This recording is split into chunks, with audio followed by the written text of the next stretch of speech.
السلطة البيضاء الرهيبة حقة المناسبات والأعراس اللي كانوا غانقين بها الطباخين وما برونا وصفتها، لكن الليلة حديكم لا بأسهل طريقة وكمان بدايل. لو ما عندكم بطاطساية كبيرة مسلوقة، جزراية كبيرة مسلوقة، 2 فلفل صغير أخضر أو فلفلاية كبيرة، وواحد خياراية.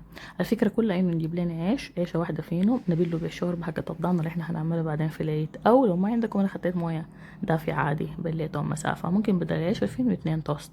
هاخدهم كلهم في الكبة وعلى علبتين زبادي صغيرة وثلاثة فصوص توم وملح ومعلقة كبيرة طحينة ومعلقة كبيرة خل وعصرة ليمونة كاملة، وهخلطهم كلهم مع بعض. هرجع لهم الفلفل الاخضر اللي احنا قبل عملناه. ممكن في الخطوه دي تحطوهم كلهم، البطاطس مع الجزر مع الخيار كلهم، لكن انا بحبها تكون فيها كده، يعني تكون خشنه حبه ما تكون ناعمه شديد. ده الشكل قبل ما نبشر باقي الخضار.